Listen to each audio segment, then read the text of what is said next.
les maths avec Nina et Ruben. Salut les amis! Aujourd'hui, Anne-Claire, elle va nous parler des multiplications à 3 facteurs.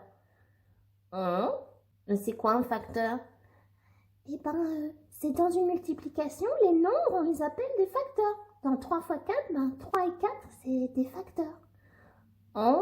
Donc à 3 facteurs, il y a 3 nombres. Oui, par exemple, 3 fois 4 fois 7. Allez, à tout à l'heure! Et oui, et commençons d'abord avec cette multiplication, donc 2 fois 3, et si je la multiplie par 4, eh bien, je vais faire 4 fois donc ce 2 groupes de 3, et je vois que c'est 4 fois le nombre 2 fois 3, c'est-à-dire 4 fois 6. Si je place tout cela en un seul rectangle, je vois que j'ai un rectangle ici de dimension 2 et 4 fois 3, c'est-à-dire 12. Donc je suis passée de 2 groupes de taille 3 à 2 groupes de taille 4 fois 3, 12. Donc j'ai multiplié ici la taille de mes groupes par 4. Et enfin, je peux voir que je peux aussi former un rectangle qui est de dimension 3 et ici 4 fois 2, c'est-à-dire 8. Donc maintenant, j'ai 8 groupes de 3. J'ai multiplié mon nombre de groupes par 4. On vient d'illustrer ici une autre propriété de la multiplication qui s'appelle l'associativité, où on voit que pour effectuer la multiplication 4 fois 2 fois 3, je peux choisir de multiplier d'abord le 2 et le 3 ensemble, ce qui me donne le nombre 6, et j'ai donc 4 fois le nombre 6. Ou bien, je multiplie d'abord le 4 et le 2 ensemble, donc le 4 fois 2 qui me donne 8 fois 3. 8 fois 3.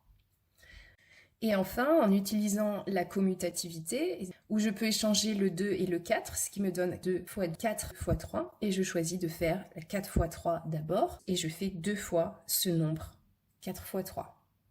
Regardons maintenant quelques situations qui vont être décrites par ce genre de multiplication à 3 facteurs. Par exemple, je peux imaginer que j'ai 2 paquets de 4 rouleaux de ficelle et que chaque rouleau de ficelle mesure 3 mètres.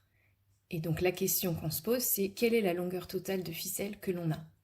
Donc on peut ici raisonner que dans un paquet, si j'ai 4 rouleaux de ficelle et chacun mesure 3 mètres, ça va me faire en tout 4 fois 3 mètres, donc 12 mètres. Mais quand j'en ai 2 paquets, je dois doubler cette longueur, donc je fais 2 fois 4 fois 3 mètres, qui fait donc 24 mètres au total.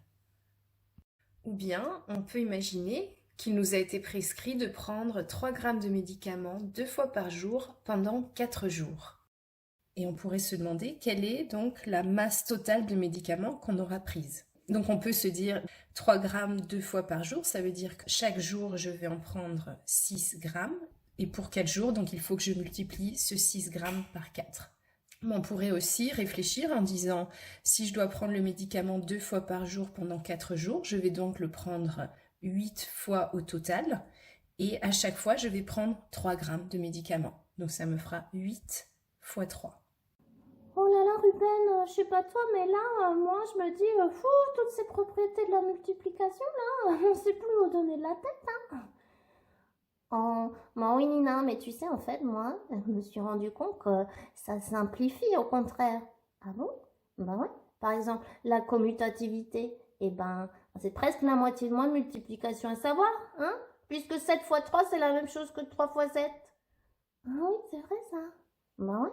Et puis, par exemple, 7 fois 8, elle est dure, celle-là. Ah bah ouais, m'en parle pas. Bah ouais, eh ben, 8, tu sais que c'est 2 fois 4.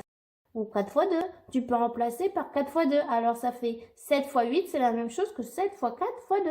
Alors 7 fois 4, si tu sais que c'est 28, eh ben il reste plus qu'à faire fois 2. Donc 20 et 20, 40, et 8 et 8, 16, 40 et 16, 56. Voilà, 7 fois 8, 56. Oh. Les maths avec Nina et Ruben.